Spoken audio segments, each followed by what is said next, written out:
If you're wondering what this is a bench that I'm making to match that farm table that I built a few weeks ago and already delivered. And in case you missed those videos, I'll put a link down in the description linking you back to those. But this is white oak right here, and this is the top of a bench. After I delivered the table, they decided they'd like to have a bench to match it. So I'm trying to knock this bench out pretty fast and get it to them by Christmas. And the whole point of this video today is I'm showing you guys that you don't have to have a router to have this little bullnose edge here. This is the front of the bench. Of course, the person's legs will be right here hanging off, and you don't want that sharp edge.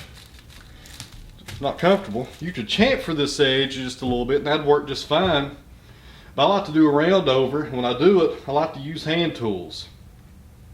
Of course, this is not as uniform or as perfect as a router would get it if you had a powered router with the round over bit. But it has a lot more character, I think, when you do it by hand. It looks a lot better. And you can tell, or I can, when you look at items like this and you see this kind of detail, you can tell this was done by hand and not by machine. And which is really the look I'm after at the end of the day, is to make it look unique and not like it came from a department store floor or something, or a furniture store rather. That sounds a lot better. Anyways, the only thing I used here today was a Lee Nielsen spoke shave. That's the Brian Boggs version. It's a great tool. I've said this in every video just about on woodworking.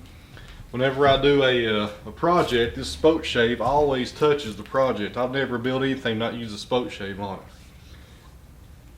I use my RU rasp, my modeler's rasp, which is my really fine rasp, and also my larger rasp right here. And the first item I used for anything was my Greg Pennington version.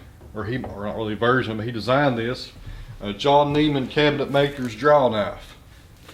But just 4 simple tools, and they ain't got to be these same tools. You can pick these up at the flea market for less than $10 and refurbish them and have the same tool kit. So, and something else I learned over the years by reading books more than anything was a lot of people take these wood shavings and use them as a form of sandpaper on the edges to burnish the edge, and that gets them really slick. This is, I don't know what grit it would be if you was using sandpaper. It'd probably be over 1,000 easily, but it gets it very nice and feels really good on the hand. But anyways, I panned down through there, and that was just giving you an example of some of the tool marks and deviations. I leave those tool marks in there.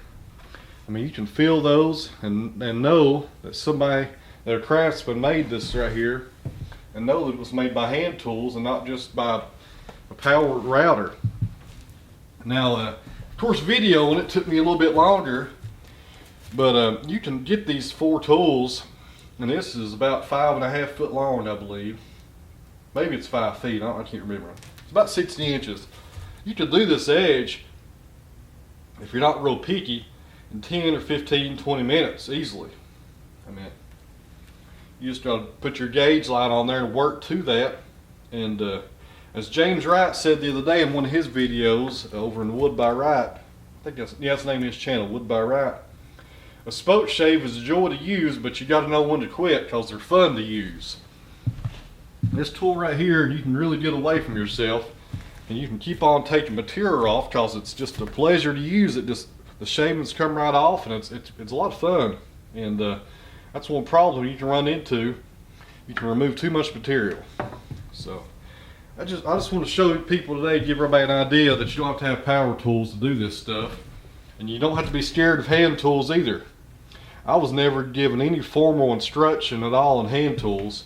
Everything I've learned by using hand tools is by reading books and watching over and over episodes of the Woodwright Shop over the years, and studying stuff by Curtis Buchanan and Brian Boggs, and asking questions and just trial and error, and really just getting in and doing the work. You got to do the work to get there.